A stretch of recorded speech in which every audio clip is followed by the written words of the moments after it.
நமது அரசு வந்ததிலிருந்து பார்த்துருக்கீங்க, பெண்கள் பாதுகாப்புக்கு எவ்வளவு முக்கியத்துவம் கொடுக்கிறோம், பெண்கள் எதிரான குற்றங்களை எவ்வளவு நடவடிக்கை எடுத்திருக்கிறோம் என்பது தமிழ்நாட்டு மக்களுக்கு நல்லா தெரியும். குறிப்பா பெண்களுக்கு எதிரான வழக்கில் 86 விழுக்காட்டுக்கு மேல 60 நாட்களுக்குள்ள குற்றப்பத்திரிக்கை தாக்கல் செய்யப்பட்டிருக்கு. பள்ளிகள், கல்லூரிகள், பொது இடங்கள்ல பெண்கள் பாதுகாப்பு பற்றி 2,39,000க்கும் மேற்பட்ட விழிப்புணர்வு நிகழ்ச்சிகளை நடத்தி இருக்கிறோம். சத்யா என்ற பெண்ணை ரயில் முன்ன தள்ளி விட்டு கொலை செஞ்ச வழக்கில் மிக குறுகிய காலத்தில் உச்சபட்ச தண்டனையா தூக்கு தண்டனை பெற்றுக் கொடுத்திருப்பது இந்த அரசு தான். பெண்கள் மற்றும் குழந்தைகள் மீதான குற்றங்களுக்கு எதிராக இந்த அரசு எடுத்து ஒரு நடவடிக்கைகளை பாராட்ட மனம் இல்லைனாலும் பரவாயில்ல, வீண் பழியை சுமத்தாமல் இருந்தா அதுவே போதும். மாண்புமிகு நீதிமன்றமே எதிர்க்கட்சி வழக்கறிஞரை பார்த்து பெண்களின் பாதுகாப்பு தொடர்பான உண்மையான அக்கறையோடு செயல்படுறதை விட்டுட்டு இந்த வழக்கில் ஏன் அரசியல் கண்ணத்தோடு செயல்பட்டீங்கன்னு கேட்டுதான் நான் இங்கே நினைவுபடுத்துறேன். நீதிமன்ற அறிவுரையை பின்பற்றி வீண் அரசியலை தவிர்த்தால பெண்களுக்கு பாதுகாப்பு கொடுப்பதற்கு அது பேருதவியாக இருக்கும்னு தெரிவிச்சுக்க விரும்புகிறேன்.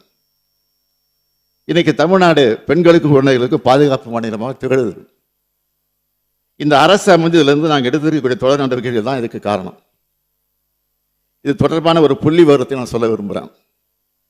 இந்தியாவிலேயே பெண்களுக்கு பாதுகாப்பான முதல் 10 மாநகரங்களில் நம்ம கோவையும் சென்னையும் இருக்கு.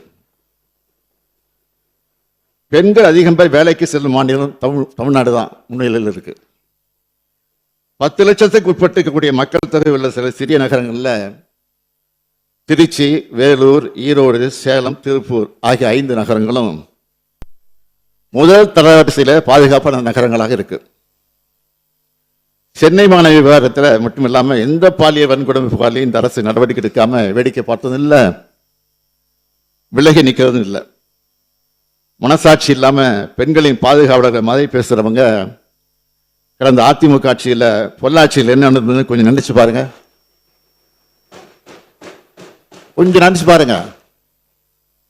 பொள்ளாச்சியில் நடந்தது ஒரு பெண் சம்பந்தப்பட்ட பாலியல் குற்றம் இல்லை, தொடர்ச்சியா பல பெண்களுக்கு பாலியல் வன்கொடுமை 2 வருஷமா நடந்திருக்கு.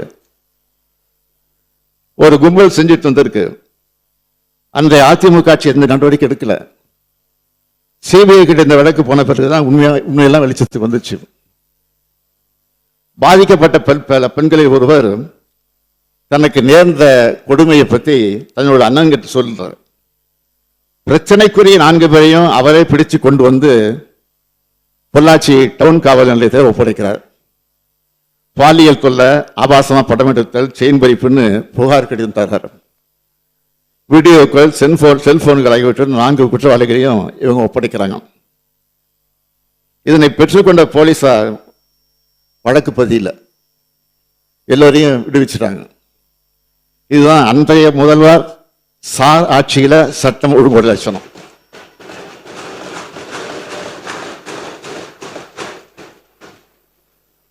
அது மட்டுமா, பாதிக்கப்பட்ட பெண் கொடுத்த புகாரை அப்படியே குற்றம் செஞ்சவங்கள்ட்ட கொடுத்துட்டாங்க.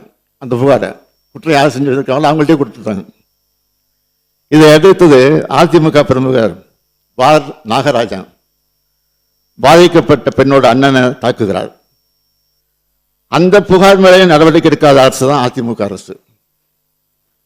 பிரச்சனை பெருசாக தெரிஞ்சதும் இதில் சம்பந்தப்பட்ட முக்கிய நபரான திருநாவுக்கரசை கைது செய்யாம ஏதோ 3 பேரை கைது பண்ணி கணக்கை முடிக்க பார்த்தாங்க. ஆனா சிபிஐ விசாரணையில பொள்ளாச்சி சம்பவம் முழுவதுமே அதிமுக பிரமுகர்களால் நடத்தப்பட்டது தெளிவா சொல்லிடுறாங்க. இவங்களை காப்பாற்றுறதுக்காக தான் இப்படி ஒரு சம்பவமே நடக்காத மாதிரி